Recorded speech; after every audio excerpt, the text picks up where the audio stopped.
네, 그때 윤호중 의원은 본인이 이제 남양주 구리 그쪽이 지역구니까 제가 친척들을 많이 압니다라고 했더니 김건희 씨가 그 만찬장에서 미국 대통령도 온 자리예요. 그 만찬장에서 대뜸 한다는 소리가 그럼 아시겠네요. 제가 준리 안 한 거. 이렇게 얘기를 해서 너무 기가 막혀서 놀라서 이렇게 했는데 이제 지지자들은 왜 김건희 앞에서 그렇게 파한대소를 했느냐라고 비판을 받았다. 오해도 받았다. 네, 오해받았어요.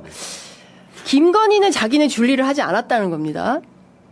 근데요, 근데- 우리가 객관적으로 줄리가 줄리는 좋은 것입니까? 아니잖아요. 줄리라는 있을 수 닉네임 있어요. 많이 예, 있잖아요. 많이 닉네임이 있을 수 있죠. 근데 야는 이제 도둑이 재발견된다고. 아, 여기 이 통화 내용은 네. 거기서 작업 안에 누구도 줄리라고 불렀다. 그게 그 홍석화예요. 홍석화. 네, 내 논문 대필해주네. 아. 홍대 나오네. 예. 걔도 75년생이에요. 얘들이 친해요. 네. 예. 가도 줄리라고 불렀다.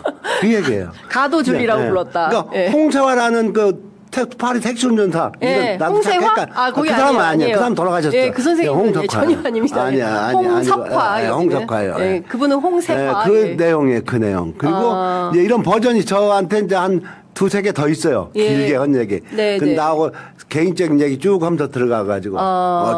줄리가 맞다. 예, 나는 이제 제가 줄리라고 한 것은 요즘 로라김이다, 린다김이다, 이렇게 우리나라 교포들이 미국에 가면 그렇게 이름을 쓰지 않아요. 네, 미국 이름. 그래서 나도 줄리, 얘가 이제 외국 이름을 줄리 말고도 여러 개 있대요. 네, 있었대요. 여러 개 이름을 썼다야. 네, 썼대, 예. 그 닉네임. 줄리는 확실하다. 줄리는 아, 확실하다. 예.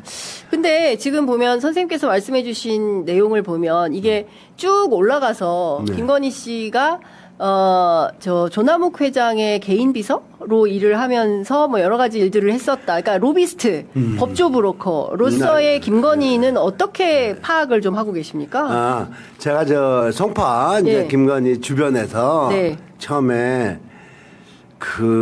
쟤는 지 애비 같은 놈하고 같이 다닌다. 그 얘기가 의미가 있는 얘기였거든요. 쟤는 지 애비 같은 놈하고 같이 다닌다. 그러니까 조남욱이가 얘 아버지하고 동갑이에요. 36년생이에요. 조남욱 회장이. 조남욱이가. 지금도 살아있지 않습니까? 살아있어요. 예, 삼부토건 조남욱. 그래봤자 지금 90은 안 됐죠? 90 넘었을 거예요. 91살인가? 예, 예. 36년. 예. 다섯. 90년. 딱 한국 나이 네, 90이고. 90살, 예. 89구만. 예. 예. 그런데 이제 여기에다 이제 저 얘기하고 같이 접목을 해야 돼요. 안혜욱 선생 얘기하고. 안혜욱 그러죠? 선생. 예. 안혜욱 씨는 95년 6년경에 만났고 96년 예. 태권도 국견 행사하면서 예. 그럴 적에 이제 조남욱이가 불러서 이제 조남욱이 시중을 들더라 다니면서 예. 그래서 앞에 나서서 지가 그런 애들 있잖아요. 예. 심지어는 지가 먼저 맛을 보고 주는 애들도 있고 그랬어요. 예. 있지. 그거도 이제 맞춰지면은 저는 이제 얘를 2003년도에 첫 봤고. 선생님께서 처음 본, 김건희를 처음 본 건 2003년이고, 예. 안혜욱 선생은 95년에서 96년. 먼저 본 거네요. 예, 먼저 봤죠. 예. 그러면서 그 양반은 한 2, 3년 예. 이렇게 만나면서 예. 자기 친구들도 안 선생, 안혜욱 씨 친구들도 같이 어울려서 어울리고 만나고, 예. 예. 또 그런 걸로 이제 연결이 돼요. 또 전혀 일면식도 없었는데 안혜욱 씨하고도 예. 어느 날 통화가 돼가지고 만나서 연결해 보니까 다 알아요. 다 기억해. 지금 저 금남리에 여관 있던 자리, 옆에 주택 있던 자리, 예. 문 방향 같은 거 다. 예. 그러니까 이 양반이 그때 태권도 협회 이제 회장이니까 각 지역 순회 다니면서 이제 서울에 갔다가 춘천 가면서 지원순이가 회장님 우리 여기 들려가라고 네네. 다니고 했더라고. 그게 네. 다 맞아. 심지어는 우리가 이명수 기자하고 셋이서 엠버서 노보텔 네네. 그 결혼식장 축하객으로 갔었대잖아요. 예. 그 연회장 그 현장도 가서 다 촬영하고 그랬어요. 그러셨군요. 그리고 지금 이번 주 금요일인가요? 메간매직 사건, 메간매직 사건, 요거 그 반클리프 아펠 같은 그 목걸이 있잖아요. 목걸이, 이배용 국가교육위원장의 금두껍인가요? 그런 것들, 금부치, 다이아몬드를 받았던 것들, 그 메간매직, 돈을 받고 자리를 준, 그 사건에 대해서 2월 23일에 1심 선고가 예정돼 있는데, 여기에는 보니까 최재형 목사가 전달했던 디올백도 포함이 돼 있더라고요. 원래 검찰이 윤석열의 검찰이 디올백 사건에 대해서 김건희와 최재형 목사 모두를 기소하지 않았습니다. 사건을 종결해 끝내버렸어요. 근데 알고 보니까 박성재가 이 사건에 깊숙이 관여를 해가지고 김건희가 내 사건은 어떻게 되고 있나요? 라고 문자만 보내도 그걸 알아보고 지금 보고를 했다는 게 밝혀져서 결국에는 박성재가 어제 내란 가담으로 징역 25년을 선고받았죠. 이진관 판사의 그 사이다 판결로. 근데 청탁금지법, 이 자기 사건 수사 무마를 해달라고 김건희가 박성재에게 청탁한 이 사건은 특검의 그 수사 범위가 아니다. 그래가지고 공소가 기각이 됐는데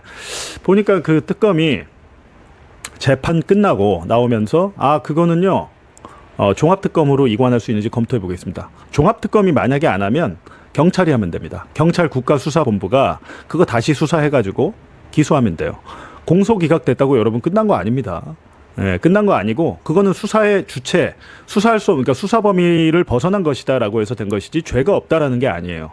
그거는 앞으로 별도의 사건으로 경찰이 해서 수사를 해서 제가 볼 때 종합특검도 안 되니까 위험하니까 또 공소 기각되면 안 되니까 경찰이 그냥 수사해서 다시 한번 이게 박성재를 이건 당연히 해야 되는 거죠. 디올백 사건 같은 왜냐하면 이제 디올백 사건 때문에 이거는 이제 여러분 아시겠지만 이명수 기자가 오랫동안 기획한 사건입니다. 서울의 소리 요즘 엄청 힘들다고 그러는데 그때도 뭐 이렇게 서울의 소리는 항상 좀 어려웠어요. 부자 채널도 아니고. 근데 이명수 기자가 본인 자비로 이명수 기자는 아마 크리스찬 디올이 뭔지 몰랐을 거예요. 근데 딱 보니까 김건희가 막 크리스찬 디올 신발 신고 나오고 이런 거를 막 혼자 막 검색을 해가지고 저거 좋아하나 보다 라고 해가지고 제가 알기로 아마 신세계 명동인가요? 거기를 아마 처음 갔을 겁니다. 그리고 이명수가 돈이 별로 없으니까 없는 돈에 살 수 있는 건 크리스찬 디올밖에 없었어요. 저는 처음에 그냥 샤넬을 사지 그랬냐, 뭐 샤넬 싫어할까, 김건희가 좋아할 것 같은데 라고 했는데 네, 여기 지금 뭐 알겠습니다. 선고 예정 여기도 오타네요. 6월 23일이 아니고 6월 26일입니다. 예, 6월 26일이고 도이치모터스는 2심에서 유죄가 됐다. 어찌됐든 그 디올백을 자기가 사서 최재형 목사한테 주고 최재형 목사에게 이 손목시계형 몰카를 주고 그렇게까지 굉장히 그 취재 과정이 한 2년 거의 2년 1년 6개월 가까이 취재와 보도까지 오래 걸렸던 사건인데 그게 이제 결국에는 검찰에서 무마를 해버렸죠. 무마를 했고. 근데 그 사건이 왜 중요했냐면 김건희가 디올백으로 훅 갈 뻔했잖아요. 그러니까 쫄아가지고 서희건설 이봉관 회장한테 받았던 뭐 반클리프 아펠 같은 그 고가의 목걸이를 돌려줍니다. 옛날에 내가 이거 받은 거 큰일 나겠구나 라고 생각을 한 것 같아요. 그래서 나중에 이제 본인은 그거 나 돌려줬어요라고 주장을 하지만 디올백 사건으로 훅 갈 뻔했잖아요. 그 경험을 한번 하고 나서 이게 뭐 집권했다고 다 무마되는 게 아니구나. 굉장히 어렵게 무마를 했나 보죠. 근데 그 어찌됐든 서희건설 거기 돌려주고 한 그런 행위 자체가 디올백 사건으로 촉발이 됐다. 저는 그렇게 보거든요. 그 부분에 대해서는 이명수 장인수 기자가 굉장히 용기 있게 취재 보도를 잘 했다는 건데 여러분 기억하셔야 되는데 그 보도를 했을 때 레거시 그러니까 재래식 언론들이 아무도 안 썼습니다. 민주당에서 이 서울의 소리 보도를 가지고 기자회견을 하기 전까지는 아무도 안 썼어요. 무서워서 아무도 안 쓰다가 민주당에서 기자회견을 하니까 민주당이 그 디올백 거기에 대해서 문제 삼습니다. 이렇게 얘기했습니다. 오늘 대통령이 얘기한 그 이른바 따옴표 저널리즘 얘가 이렇게 얘기했어요. 그렇게 이제 전달하는 그런 기사들을 스트레이트 기사라고 하는데 그런 기사들을 쓴 거죠. 그게 나중에 크게 문제가 된 거는 한참 뒤고 아마 MBC 제 기억에 그때 이명수 기자가 이거를 MBC랑 같이 하려고 했습니다. 그래갖고 아마 이명수 장인수 기자가 MBC 보도국과 이야기도 했는데 MBC에서 이걸 안 하겠다고 킬했습니다. 킬했어요. 그런 비화가 제 문득 생각나서 말씀을 드립니다. 다시 보시면 명태균 여론조사 공짜로 받은 거는 정치자금법 위반 혐의였는데 이거는 무죄가 됐습니다. 왜냐하면 명태균에게 먼저 여론조사를 요구하지도 않았고 뭐 이제 특검에서는 공짜 여론조사를 받은 대가로 김영선에 대한 공천을 줬다. 근데 이거는 우리가 이해가 잘 안 되잖아요. 윤석열과 명태균, 김건희와 명태균의 통화 녹음 파일이 전부 다 공개가 돼서 온 국민이 다 들었는데, 수십 번 들었는데, 이게 여론조사를 공짜로 준 대가로 공천을 준 게 아니다. 근데 그 부분에 대한 좀 입증이 부족했다, 그거죠. 이거 그래서 이제 결국에 이제 김건희, 윤석열은 같은 경우에는 공짜 여론조사는 무죄는 받았습니다만, 지금 윤석열은 아직 안 나왔죠. 근데 김건희는 나왔고, 명태균 씨도 무죄가 됐고, 근데 오세훈 서울시장은 케이스가 좀 다릅니다. 오세훈 시장은 오세훈 시장의 스폰서로 알려진 김한정 씨가 여론조사의 대가로 이제 3,300만 원 입금한 내역이 있고, 명태균 씨가 이야기하는 내용, 오세훈이 질질 짰다. 시장 만들어달라고 질질 짰다. 이기는 여론조사를 해달라고 부탁을 했다. 그래서 내가 오세훈의 스폰서 김한정을 만났고, 그 이후에 뭐 그렇게 됐다. 근데 그 명태균 씨의 말이 이게 그럴 수밖에 없는 게, 오세훈의 스폰서와 김한정이 어떻게 합니까? 이 두 사람은 원래 알던 사이가 아닌데, 이 두 사람을 이어준 사람은 오세훈 시장이 맞잖아요. 그거는 김한정의 육성 파일 제가 많이 공개를 해드렸습니다만, 그거는 뭐 거기서도 확인이 되는 것이고, 예, 하여튼 오세훈 시장의 선고가 다음 달 20일인데, 요것도 만약에 1심에서 오세훈 시장이 공직선거법 위반 혐의로 벌금 100만 원 이상이 나오면, 이 사건은 너무도 심플한 사건이라서 2심은 추가로 증거조사나 증인조사를 안 해도 됩니다. 2개월 안에 나와요. 아무리 늦어도 석 달 안에 2심이 나오면 1심의 유죄가 2심에서 확정이 되고, 633 원칙입니다. 이 공직선거법 위반 혐의 같은 경우는 법원에서 이렇게 정해놨어요. 1심은 6개월 안에 하고 2심은 3개월 안에, 3심 3개월 안에. 633 원칙이, 이 원칙이 그대로 적용된다면 아마 7월에 나오니까 석 달 후인 10월에 2심이 나오고, 그로부터 뒤에 석 달이 이제 내년 1월이니까 이 사건은 아무리 늦어도 내년 1월 안에 확정이 될 것 같습니다. 그러니까 오세훈 시장은 자기의 범죄를 입증하는 증거는 하나도 없고 명태균의 주장밖에 없다라고 주장을 하지만, 그거는 본인의 주장이고, 본인의 주장이고, 판사가 판단했을 때 명태균의 주장이 더 신빙성이 있다고 보면 사실은 판사 마음이잖아요. 그러니까 우리가 항상 그 판결문에 보는 어구들이 있잖아요. 합리적인 의심이 들면 안 돼. 내가 어떠한 의심도 안 갖게 검사 니네가 나한테 증거로서 확신을 줘. 라는 게 이제 우리 판결문, 항상 판사들이 하는 판결문에 쓰는 내용이에요. 합리적인 의심이 들면 안 된다. 근데 합리적인 의심이 안 들 정도로 있는 게, 이거는 명태균 씨만 그렇게 얘기하는 게 아니고, 이 여론조사를 수행한 강혜경 씨, 명태균과 강혜경은 명태균 사건 터지고 악마가 됐죠. 강혜경이 폭로하면서 이게 세상에 알려졌으니까. 뉴스토마토에 이 사건을 제일 먼저 알려주고 협조해 준 게 강혜경 씨였습니다. 이 둘은 법정에서 원수가 됐지만, 유일하게 이 두 사람이 뭐라고 하나요? 이 두 사람이 일치된 진술을 하는 게 오세훈 사건입니다. 그리고 아마 지금 홍준표 전 시장은 수사를 안 하고 있는데, 이것도 저희가 미스터리죠. 오세훈은 지금 1심 선고 나오게 생겼는데, 홍준표에 대한 수사는 특검이 왜 안 하죠? 작년에 김건희 특검에서 했어야 되는데 홍준표에 대해서 안 했습니다, 수사를. 윤석열 정권 때 창원지검에서 오세훈 처음 수사한 거예요. 이재명 정권에서 수사한 거 아닙니다.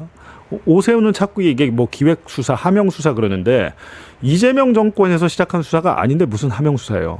그거는 윤석열, 김건희 때 한 수사인데, 창원지검장이 그때 정유미, 최근에 아시죠? 정유미라고. 그분이에요. 기자들 모아놓고, 여러분, 이 명태균 사건은요, 솜사탕처럼 부풀려진 사건이에요. 별거 아니에요. 이렇게 말했던 여자인데, 하여튼 그분이 최근에 뭐 대전 고검인가 갔다가 뭐 자기 좌천당했다고 뭐 가처분 소송 내고 어쩌고 저쩌고 하던데, 그때 창원지검이 정치자금법이 아니고 공직선거법으로 윤석열과 김건희를 기소했다면 이거는 유죄가 나왔습니다. 김건희와 명태균이 무죄가 나온 이유는 단 하나예요. 창원지검이 정유미 검사장 때 2024년 11월, 10월 그경에 내란 터지기 직전에 공직선거법을 불기소해버려요.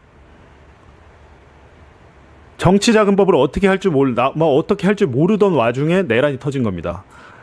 근데 지금 법원 판결을 보면, 어제 이진관 판사의 판결문도 보면, 결국에는 당시에 윤석열이가 내란 당일 2024년 12월 3일 당일에 명태균이가 구속 기소가 어떤 내용으로 됐는지를 박성재 법무부 장관에게 알아보라고 했다는 겁니다. 명태균이가 구속 기소가 됐으면 어떤 일이 벌어질까요? 명태균 씨가 구속이 됐어요. 그때 뭐라고 했습니까? 명태균 씨가 계속해서 내가 구속되면 한 달 안에 정권 무너진다고 그랬어요. 그 얘기가 뭡니까? 내가 갖고 있는 뭐 김건희, 윤석열 녹음 파일 등등에서 다 폭로하겠다고 그랬잖아요. 당시에. 근데 실제로 이게 되게 신기한 겁니다.